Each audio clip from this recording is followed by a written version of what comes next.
नमस्कार साथियों आज हम डिस्कस करेंगे कि अगर किसी व्यक्ति की मृत्यु हो जाती है तो क्या उस मृत व्यक्ति की प्रीवियस ईयर की रिटर्न हमें भरनी पड़ेगी, और इससे संबंधित जितने भी क्वेश्चन हैं उन सबको हम बारी बारी डिस्कस करेंगे। साथियों, अगर मेरे चैनल पर आप पहली बार आए हैं तो सब्सक्राइब करके बेल आइकन को दबा दीजिए। आइए अब शुरू करते हैं।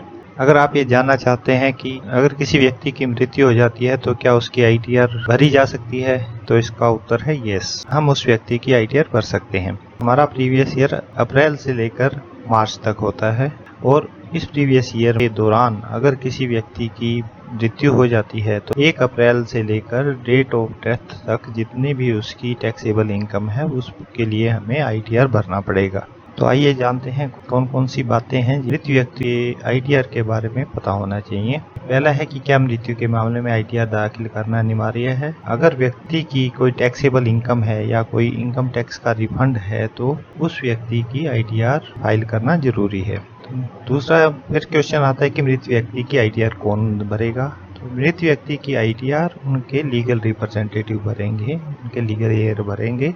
कौन सा फॉर्म भरना है, तो जो फॉर्म उसकी इनकम के हिसाब से आईटीआर 1 से लेकर आईटीआर 7 तक जो भी फॉर्म एप्लीकेबल होगा वो उसका भरना पड़ेगा। मृत व्यक्ति की आईटीआर कैसे दाखिल करें, तो मृत व्यक्ति की आईटीआर उनके लीगल एयर को अपना इनकम टैक्स की साइट पर रजिस्ट्रेशन करवा के फाइल कर सकता है। अगर मृत व्यक्ति का कोई टैक्स पेबल है तो उसके लिए कौन पेमेंट करेगा या कौन रिस्पॉन्सिबल है, और अगर टैक्स रिफंड है तो क्या का रिफंड प्राप्त होगा या नहीं। अगर मृत व्यक्ति का कोई टैक्स बनता है तो उसकी एसेट के बराबर हम पे कर सकते हैं, और अगर रिफंड बनता है तो उसका रिफंड उसके लीगल रिप्रेजेंटेटिव को मिलेगा as per section 238 of income tax act. आइए अब जानते हैं कि मृत व्यक्ति की रिटर्न सबमिट करने के लिए हमें क्या करना पड़ेगा। इसके लिए हम इनकम टैक्स साइट पर अपना लॉगिन करेंगे। लॉगिन उस आदमी का करेंगे जो लीगल एयर है, जो मृत व्यक्ति है उसका लॉगिन नहीं करेंगे। तो जो लीगल एयर है उसका जब लॉगिन हो जाएगा तो हम यहाँ ऑथराइज्ड पर्सन में जाएंगे और यहाँ रजिस्टर्ड एज रिप्रेजेंटेटिव करेंगे। जब रजिस्टर्ड एज रिप्रेजेंटेटिव करेंगे तो ये पेज खुल जाएगा, रजिस्टर एज रिप्रेजेंटेटिव एसएससी का। इसमें 3 चीज़ें हैं। सबसे पहले हमें एक रिक्वेस्ट रेज करनी है, फिर वो रिक्वेस्ट को हमें वेरीफाई करना है ओटीपी के द्वारा, और फिर सबमिट कर देना है। तो ये रिक्वेस्ट इनकम टैक्स डिपार्टमेंट के एडमिन के पास जाएगी और वो उसको अप्रूव कर देंगे, तब हम मृत व्यक्ति की आईटीआर भर सकते हैं। तो इसके लिए हमारे पास क्या क्या डॉक्यूमेंट होने चाहिए वो देखते हैं। सबसे पहले हमें copy of PAN card of the deceased होनी चाहिए, और कॉपी ऑफ डेथ सर्टिफिकेट होनी चाहिए, copy of legal heir proof as per norms होनी चाहिए कि हम लीगल एयर हैं, और copy of order passed in the name of deceased. ये तभी मैंडेटरी है जो मृत व्यक्ति है उसकी कोई अपील फाइल करनी है। फिर एक कॉपी ऑफ इंडेमनिटी बॉन्ड है, उसके ये फॉर्मेट में आपको दिखा देता हूँ, पर ये ऑप्शनल है।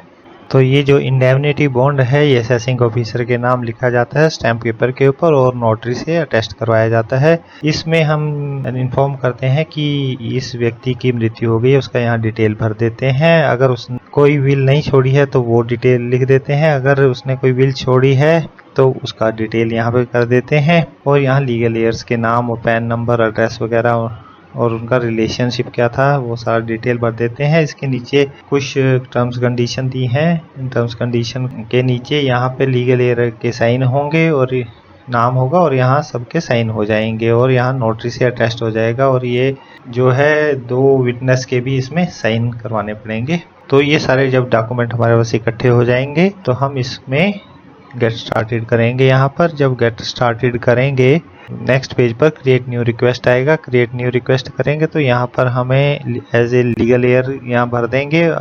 डिसीज्ड पर्सन का यहाँ पैन आ जाएगा, उसका नाम और डेट ऑफ बर्थ अपने आप आ जाएगा। इसमें यहाँ डेट ऑफ डेथ आ जाएगा, और यहाँ पर हम यहाँ रीज़न भर देंगे। ये रीज़न दिए हुए हैं, इनमें से जो भी एप्लीकेबल है, इसमें से जो भी रीज़न एप्लीकेबल है हम उस पर टिक कर देंगे। तो अगर हम रिटर्न फाइल करने के लिए कर रहे हैं तो यहाँ टिक कर देंगे, और ये यहाँ पर आ जाएगा रीज़न। उसके बाद डिटेल ऑफ लीगल एयर्स कितने लोग हैं उनका यहाँ पे नंबर डाल देंगे, क्योंकि हम लीगल एयर की लॉगिन में ही ये भर रहे हैं, जो लीगल हेयर का बैंक अकाउंट है वो यहाँ आ जाएगा। अगर यही अकाउंट रखना है तो यहाँ पे टिक कर देंगे, अगर कोई नया अकाउंट यहाँ ऐड करके उसको टिक कर देंगे। उसके बाद यहाँ पे जो पैन कार्ड की कॉपी है मृत व्यक्ति की वो डाल देंगे, उसका सर्टिफिकेट यहाँ अटैच कर देंगे। और लीगल हेयर के प्रूफ दे रखे हैं कि या तो कोर्ट के ऑर्डर हो या लोकल रेवेन्यू अथॉरिटी का कोई सर्टिफिकेट हो या कोई रजिस्टर्ड विल हो या फैमिली पेंशन का कोई सर्टिफिकेट हो स्टेट और सेंट्रल गवर्नमेंट का, और या कोई बैंक और फाइनेंशियल इंस्टीट्यूशन का उनके लेटर हेड पे सील और सिग्नेचर के साथ लेटर इशू किया हुआ हो, तो वो जो है डॉक्यूमेंट उनमें से कोई भी जो अवेलेबल है वो उसको यहाँ अटैच कर देंगे। उसके बाद copy of order pass in the name of disease अगर है तो यहाँ पे हम ऐड कर देंगे, और अगर कोई नोटिस रिसीव हुआ है तो वो हम यहाँ पर अटैच करेंगे और उसका रेफरेंस नंबर डालेंगे और उसकी डेट डालेंगे। उसके बाद इंग्लिश में है या हिंदी में है वो हम यहाँ पे टिक कर देंगे। उसके बाद ये इंडेमनिटी बॉन्ड है, इंडेमनिटी बॉन्ड ऑप्शनल है, तो वो जो इंडेमनिटी बॉन्ड हमने अभी देखा था तो वो नोटराइज करा के हम यहाँ पे अटैच कर देंगे और कंटिन्यू पे क्लिक कर देंगे। तो कंटिन्यू पे क्लिक करेंगे, ओटीपी आएगा तो ओटीपी में उसको वेरीफाई कर देंगे और सबमिट कर देंगे। सबमिट करने के बाद वो रिक्वेस्ट एडमिन के पास चली जाएगी, जो इनकम टैक्स का एडमिन उसको अप्रूव कर देंगे। तो जब वो अप्रूव हो जाएगी अप टू 1 वीक टाइम लग सकता है। आइए अब चेक करते हैं कि जो रिक्वेस्ट हमने भेजा था क्या वो अप्रूव हो चुका है या नहीं। इसके लिए हम लॉगिन करेंगे और सेकंड ऑप्शन में जाएंगे, रिप्रेजेंटेटिव एसएससी में जाएंगे।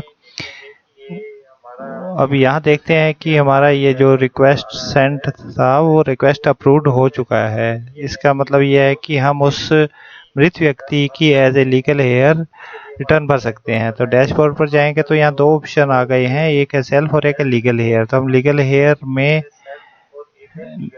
में लॉगिन करेंगे तो वो मृत व्यक्ति का पूरा प्रोफाइल खुल जाएगा। और अगर हमें अपना वापस से अपना सेल्फ का डैशबोर्ड खोलना है तो यहाँ पर क्लिक करेंगे तो वापस हमारा डैशबोर्ड खुल जाएगा। और अगर हमें डिसीज मृत व्यक्ति की रिटर्न भरनी है तो हम यहाँ ई फाइल में जाएंगे और इनकम टैक्स रिटर्न पे जैसे हम नॉर्मल फाइल करते हैं इसकी रिटर्न को फाइल कर देंगे।